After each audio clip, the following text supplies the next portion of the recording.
Just a few verses later, it says, while Jesus was in one of the towns, so they left, followed him, a man came along who was covered in leprosy.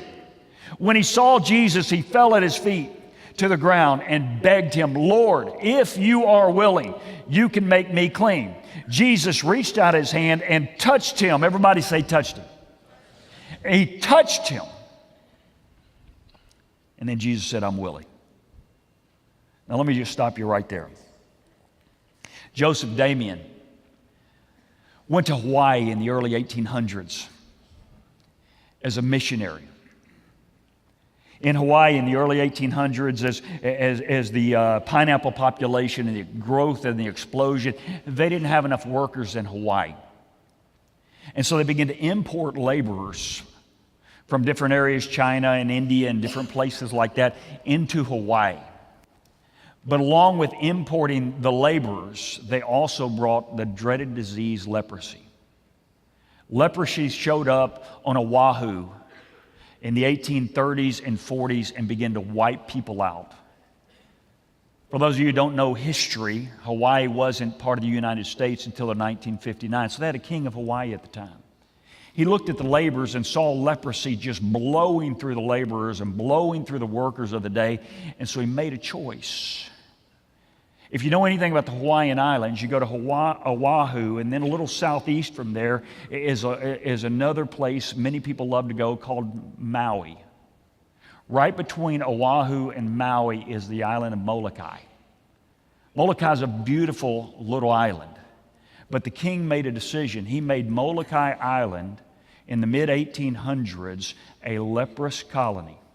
Go read the history.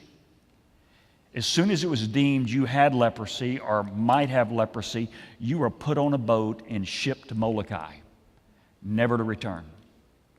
Joseph Damien, this missionary to Oahu and Honolulu, began to hear about these leper colonies and this leper community over in Molokai, and he felt God call in his heart to go live and minister in the leper colonies of Molokai. And so he went over there and he spent time and he spent seasons. As a matter of fact, he ministered to them for 18 years. He wasn't any kind of a missionary to the lepers. See this word touched?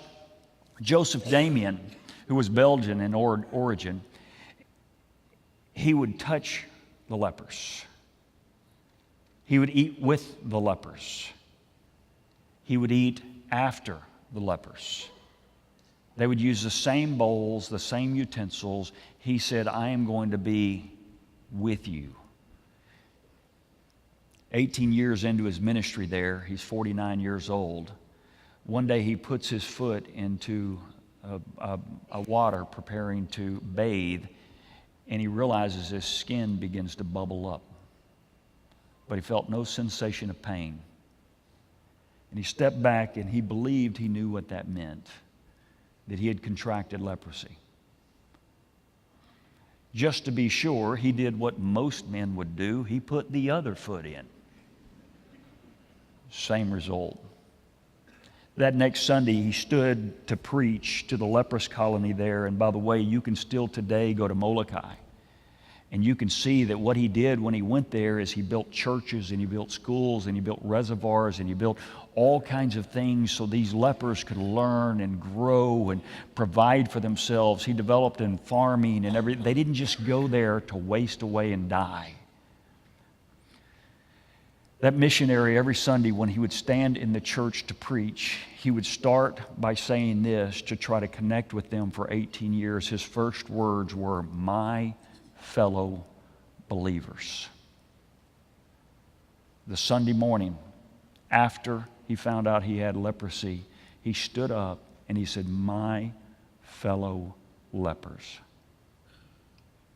Everybody immediately knew what that meant. If you go today to Molokai, there is a church named after Joseph Damien, the missionary. As a matter of fact, there is a grave right outside of that church that says the grave, and it's a cross, and it's a tombstone memorializing Joseph Damien being buried right there in Molokai. But if you ask the question, is Joseph Damien buried there? they will tell you not all of him. That's the response you will get. See, because Joseph Damien became a national hero as a missionary to the lepers of his day, so much so that Belgium considered him a national hero. So they heard that he was buried, though, in Molokai, and so they sent a group of people to dig his body up and bring his body back to Belgium, where most of his body is now buried. The lepers begged and begged that they would leave Joseph Damien buried there because of the impact he had on them. Here was the deal that they struck. The Belgian authorities allowed them to cut off his hand, the one that he touched them with, encouraged them with, bandaged their ulcers with, fed them with, and loved them with.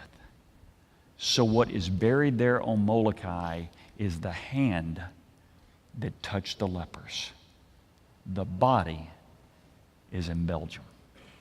Let me tell you what, when the disciples and everybody else saw Jesus touch him, they were astonished.